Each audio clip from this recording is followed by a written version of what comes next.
helps diasporan professionals to change their mindsets so that they can change their lives. I want to start with a story. I was at the African Food Systems Forum in 2024, and I was sitting with some youth. And one young Ethiopian girl, I asked her her mission because I told her the story of me attending African Leadership University to take a tour. The student ambassador, the first thing he said blew me away. He said, at African Leadership University, we don't have majors, we have missions. We look at the problems around us, we look at the problems we're passionate about, and we use our studies to solve those problems. So I asked the young lady, what is your mission? She said, well, Miss Nanette, I have this herb in my grandmother's village outside of the city. And I want to bring it not only to the rest of Ethiopia, but to the world, because I know the benefits it has. I know how it can cure ailments, and I know how tasty it is. And so I said, so why haven't you moved forward with this idea? She said, well, I don't have the equipment. And I asked her this question, and I ask you this question anytime you think money is a challenge. If you had all the money and resources you required right now, what would you do next? She said, Miss Nanette, I would buy a factory. I said, no, you wouldn't. I said, think literally. If you literally had all the money in your pocket, what would you do next? She said, I would buy land. I said, good. How much does it cost to search for land? And she started laughing. I said, the problem you have is that anytime you think you don't have money, you stop thinking about your vision and your mission. And so after that conversation, she got empowered. A week later, she sent me a video. All the herbs in her grandmother's garden were dried, and she told me, now I'm taking them to my coworkers so they can test them out. 3 months later, this same young lady shared that she's packaged the herb, she's gotten her FDA approval, Food and Drug Administration approval, and she made her first 10 sales of this herb. And so I say this to say, we asked the question, how can African women and youth contribute to shaping the narrative of global governance? First, we have to know that we have everything we need. If we don't know that, we're defeated before we even start on the path.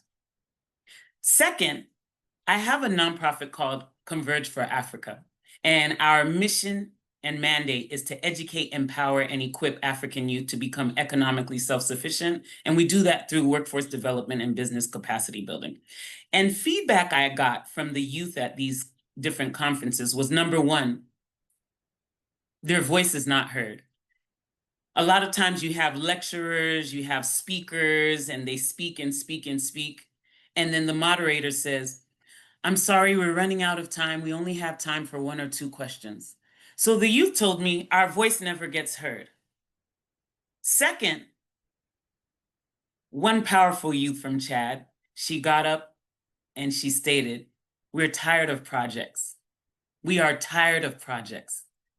She said, you come with your money, you come with your people, you swoop down with these big ideas that sometimes don't even address our local needs.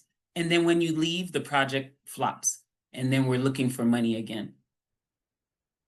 Third is making sure that youth in Kenya know what youth in Ghana are doing.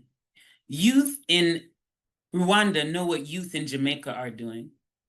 And so we're looking, these 3 things, providing a voice for the youth,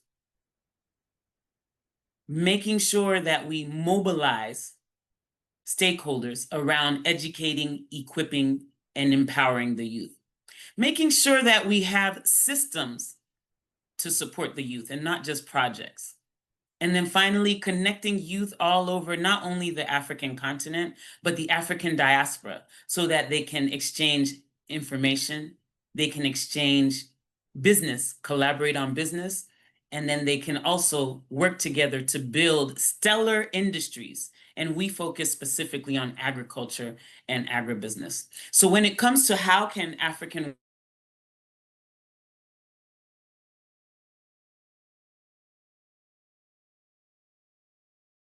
know who you are. I always say you have to know you're amazing no matter what. You're amazing what? No matter what. high or low, peak or valley, up or down, success or failure. You are you, and you're amazing no matter what. Second, I want you to know that when you have a vision first of all. At the beginning, I said at African Leadership University, they don't have majors, they have missions. Think about your mission. Think about the problems around you. Think about the problems that you're passionate about solving, and set that mission and vision in your mind. And then you hold that vision through hell or high water. So when I say hell, hell may be you have absolutely no money. Can you still hold your vision? High water is an example. The water's rising. It rises to your ankle. Can you still hold your vision? The water's rising. It rises to your knees. Can you still hold your vision? The water's rising. It rises to your waist. Can you still hold your vision? Now the water is at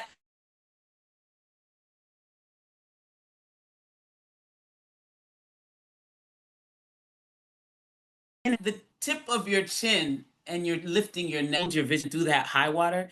All types of forces come to your assistance, come to your aid to fill in the gap between where you are and where you would love to be. So when we talk about contributing to the shaping of the narrative of global governance, we have to talk about ourselves first, because Ubuntu is I am because we all are. And it starts with you knowing you're a service provider.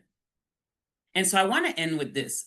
When you're a service provider, you're not only a service provider to your family, to the community, to the nation, to the world, you're also a service provider to Africa. So how do you see yourself in the context of this G20 summit, in the context of Agenda 2063, in the context of all the programs that we have? Look at yourself as a service provider to all of that.